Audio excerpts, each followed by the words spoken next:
Hello, welcome back to the Bible study. Not the best place to record here, but that's where I am. I'm sorry the light's a little bit poor. Just going to continue today in John's Gospel. We're looking at John 13. And I got a few thoughts and questions today, really, because we've been looking at the passage. The last two sessions we did Jesus washing the disciples' feet. So that's the background here. It was the Passover festival. Jesus is on one hand on that journey that he knows is heading to the cross. On the other hand, he's sharing with his disciples. And remember, at the beginning of John chapter 13, in verse 2, it says the devil had already prompted Judas, the son of Simon Iscariot, to betray Jesus. And Jesus knew this. He knew that the Father brings him to his feet. So, you know, you look at that context, and there's Jesus washing the disciples' feet, and even in that moment, yeah, where he knew that he was going to be betrayed, you think he was there, willing to wash Judas's feet. He is taking that ultimate place of servanthood, of humility, and we've looked at that bit. Now we could get to verse 21, and you get this whole bit. I think what I'll do is I'll read it, and I just want to pose some thoughts, some questions, some maybes. And it says in verse 21, after this, Jesus was troubled in spirit and testified, very truly I tell you, one of you is going to betray me. So now this has gone from this not private thought of Jesus knowing. By the way, it looks likely that Judas has already agreed a fee for Jesus' life. And imagine the confusion here. It says in verse 22, it says the disciples stared at one another, at loss to know what he meant. Yeah, one of them, the disciple who Jesus loves, was reclining next to him. Simon Peter motioned to this disciple and said, ask him which one he means. Which it's like disciples are confused. They're like, we're all here sharing with you. We want to be with you. And now you're saying one of us is going to betray you. It's confusing. And when it asked, Jesus' response, it is the one to whom I give a piece of bread, as other versions say, a morsel of bread, which I've dipped in the dish. And it says he dipped it and gave it to Judas Iscariot. It says as soon as Judas took the bread, it's just like this escalation happens in his heart. It says Satan enters him. Jesus told him, what you're about to do quickly. It says no one at the meal understood why Jesus had said this to him.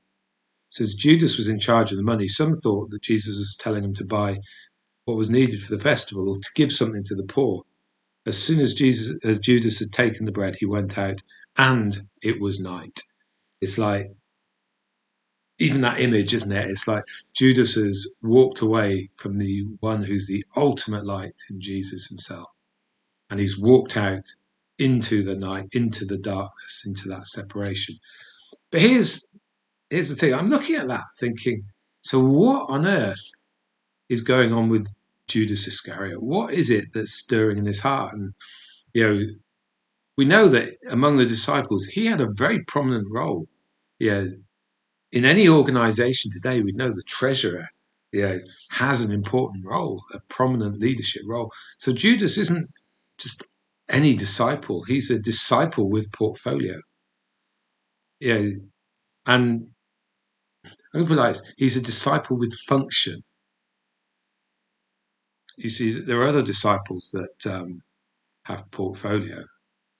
There are those that they're known for their intimacy with Jesus, their closeness with him. They have a type of portfolio, that intimate view. But anyway, so looking at Judas here and trying to focus on him, you're like, there he is. He's got portfolio. He's well known. He was probably trusted by the disciples. They're like, he looks after the money. No one, I suspect, was questioning him that much.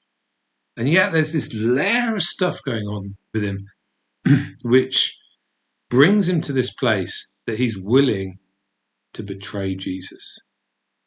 If you look at it, somewhere he's become so disconnected relationally with Jesus, or maybe he was never connected, that he's willing for a bit more money, for 30 pieces of silver, he's willing to betray him.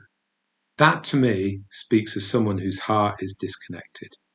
So I was looking at that and just wondering what is it in his heart that allows him to be that disconnected?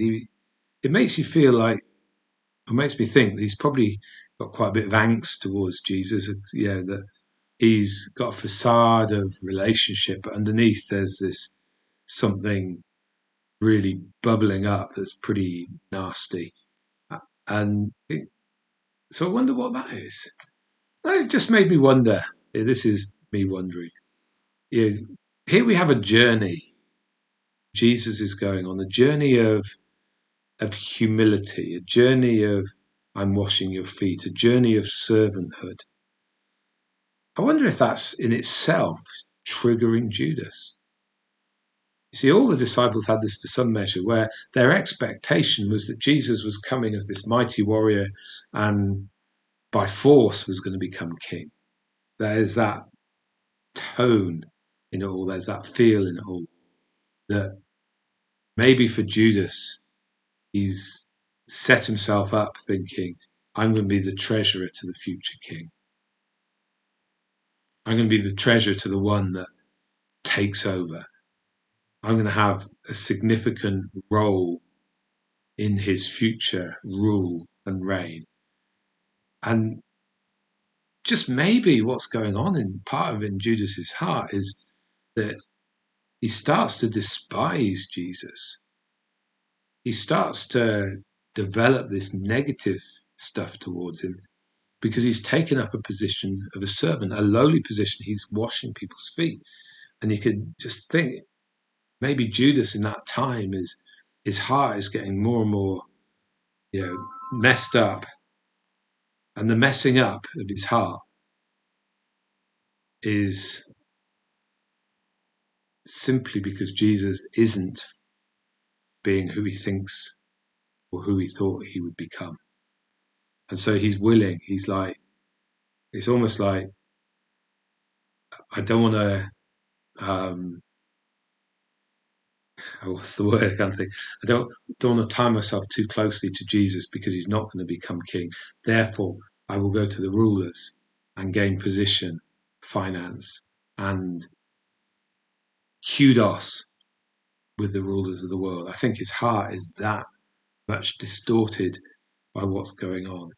And that distortion comes out, and as he leaves and walks away into the night, that unresolved stuff makes him willing to do what he does.